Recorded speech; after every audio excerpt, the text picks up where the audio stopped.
Hi, this is Mrs. Often, and in this video, which is the second in a series on triangle inequalities, we'll be talking about the converse of the Pythagorean theorem and the Hinge theorem, applying inequalities in one triangle and in two triangles. Let's get started.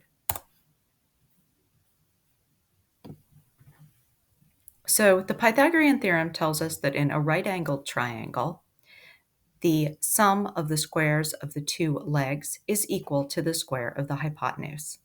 The converse of this theorem tells us that if the sum of the squares of the lengths of two sides of a triangle is equal to the square of the length of the third side, then the triangle is a right triangle. So if that equation a squared plus b squared equals c squared holds, then the triangle is a right triangle. If it does not, then the triangle is not a right triangle. However, we can determine some additional information about the triangle by whether that value c squared is larger than or smaller than the sum of the squares of the two other sides. Now, you can remember this using the mnemonic ergolo. If a squared plus b squared is equal to c squared, then the triangle is a right triangle. Equal right is If a squared plus b squared is greater than c squared, then the triangle is an acute triangle. This is the GA portion. And if a squared plus b squared is less than c squared, then the triangle is an obtuse triangle. This is the LO. So our abbreviation here is ergolo. Now, when I do these problems, I always try to set it up so that the value for c is the largest. There are going to be times when you are given, for example, isosceles triangles or equilateral triangles. This can still be used. And in that case, if you know, for example, you're dealing with an isosceles triangle, you want to have your two legs of the isosceles triangle being both A and B. And then the third side, even if it is smaller, is going to be C. And then you'll be able to determine that what you have is actually going to most likely, in that case, be an acute triangle.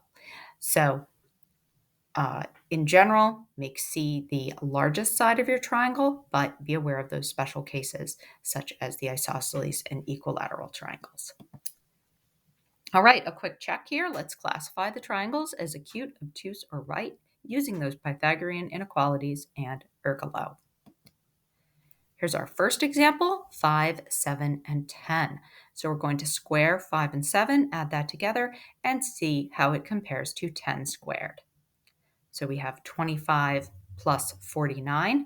That is less than 100. This is an obtuse triangle. In our next example, we have 14, 8, and 12. Remember, you'll want to rearrange these so that 14 is your C value because it's the largest. Squaring these, we get 64 plus 144 is greater than 196. That tells us we are dealing with an acute triangle. Now, we also have inequalities in two triangles, the Hinge theorem and its converse. So if two sides of one triangle are congruent to two sides of another triangle, and the included angles are not congruent, then the longer third side is across from the larger included angle. In this case, if angle A is greater in measure than angle D, side BC is going to be longer than side EF. Conversely, if we have a triangle with, or two triangles with two pairs of congruent corresponding sides, but the included side or the third sides are not congruent, then the included angle is going to be larger in the triangle that has the larger side. So in this case, I have GH and LK. When I compare them with each other, GH is longer than KL, and that would tell me that angle J must have a greater measure than angle M.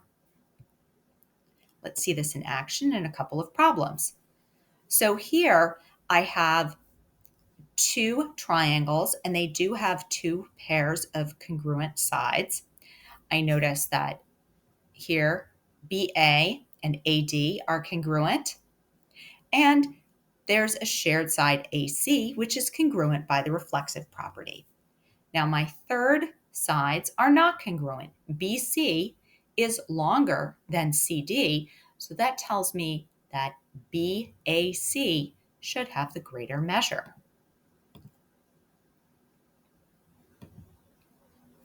So again, because AB is equal to AD, AC is equal to AC, and BC is greater than DC, we use the converse of the Hinge theorem. So the Hinge theorem talks about the angles leading to side lengths. The converse of that starts with comparing the side lengths and ends up comparing the angles.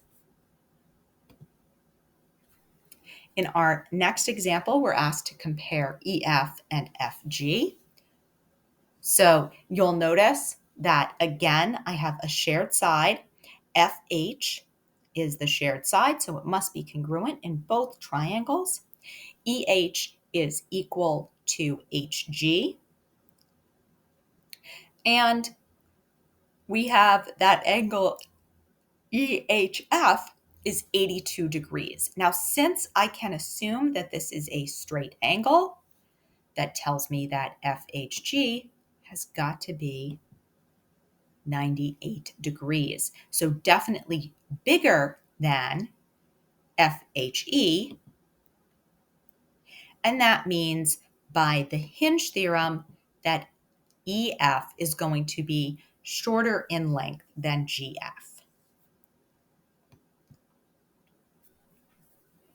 Okay, again, comparing some angles here, EGH and EGF. Well, my equal sides are GF equal to HG and EG equal to EG. I see that EF is greater than EH, so my bigger angle is going to be on my top triangle. FGE is going to be larger than EGH.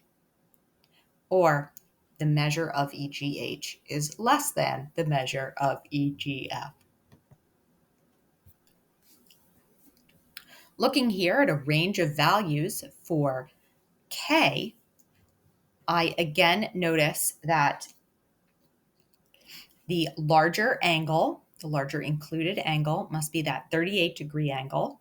So I'm going to begin by writing an inequality.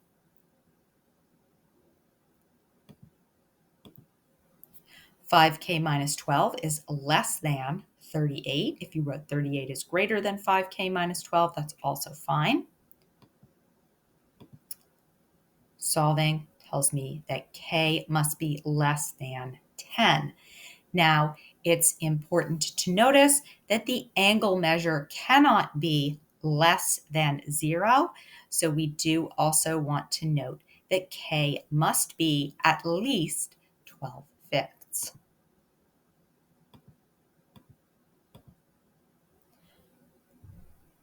Here it's expressed as the decimal, 2.4.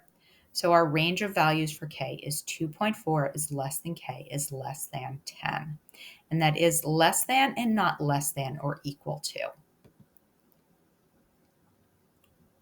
Okay, proving triangle relationships here. We are given some information, and I notice that I have pairs of congruent sides. AB is congruent to CD. I'm also going to end up utilizing the reflexive property, saying that BD is congruent to BD. And I have that the measure of ABD is greater than the measure of CDB. So that works with those two included angles on triangle ABD and triangle CDB. I need to prove that AD is greater than CB. So in my given, I have the reflexive with BD being congruent to BD. And then by the Hinge theorem, I can state that AD is greater in length than CB. Okay, another two-column proof here. C is the midpoint of BD. So that tells me that BC and CD are going to be congruent. Measure 1 is equal to measure of angle 2. So that's going to give me by the base angles theorem that AC is congruent to CE. And I have that measure of angle 3 is greater than the measure of angle 4. So I need to use that information along with the Hinge theorem to show that AB is greater in length than ED. So here's my proof. I have my givens. I have my congruence from the definition of midpoint. I have my definition of congruent angles. And then the converse of the isosceles triangle theorem, or the base angles theorem. And then I can just go directly to the Hinge theorem to state that AB is greater than ED. Notice again, because I am comparing lengths of segments, I am not putting the segment symbol on top of them. And a final proof here, SRT is congruent to STR. TU is greater than RU, and we want to prove that the measure of TSU must be greater than the measure of RSU. So we're again going to be using the converse of the isosceles triangles theorem, working with base angles to show that ST is congruent to SR. We're going to use the reflexive property, SU congruent to SU, and then we'll be able to proceed with the Hinge theorem. Okay, so we start with our givens. We're using the converse of the isosceles triangle theorem,